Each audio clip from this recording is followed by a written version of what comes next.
I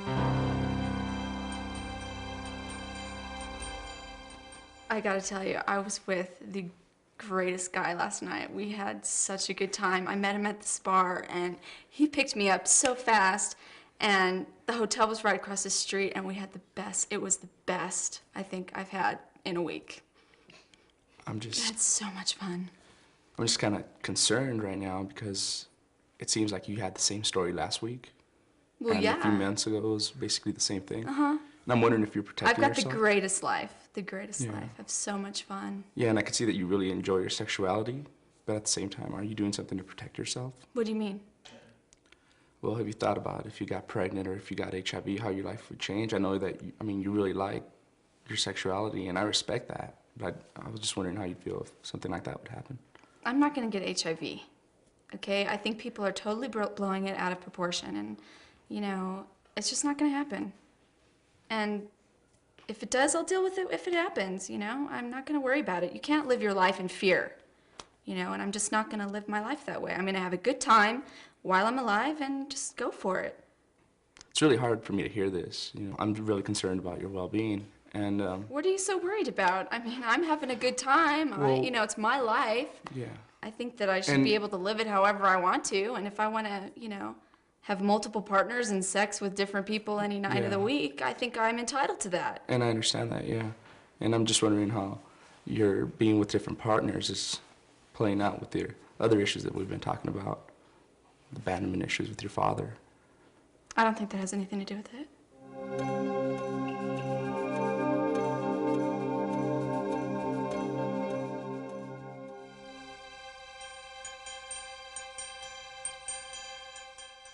How was it to be in the session for you?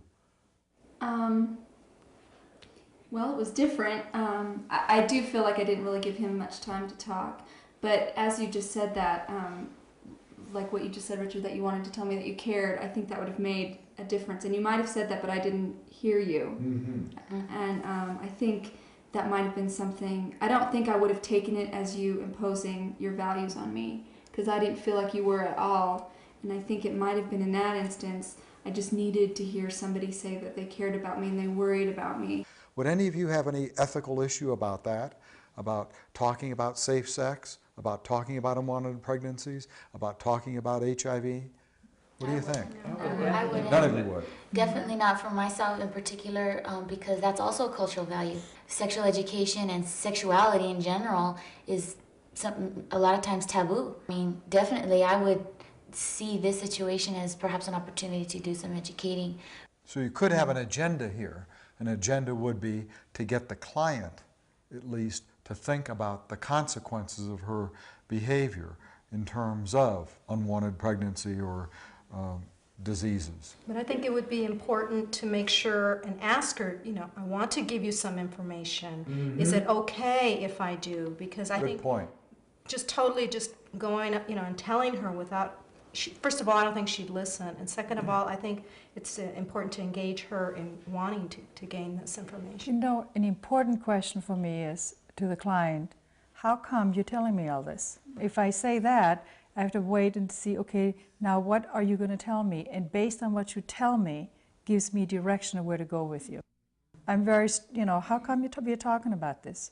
What do you want from me in this session by telling me this? Okay, very key question that gives us guidance to what direction do we go. Would a situation like this fall under, harming self or others? Because she is having unsafe sex with multiple partners. What do you think? What do you think? And then do you have an obligation at all to not, report that? Well, if I would have said that I already knew that I had HIV and was having sex with multiple partners, then, and if my counselor didn't know the names or where these people lived, that would be, I think, more of a difficult situation for the counselor. Mm-hmm. And the counselor doesn't know yet and has no codes that are very specific yet, and no laws that will direct us, and it's one of those issues we need to deal with.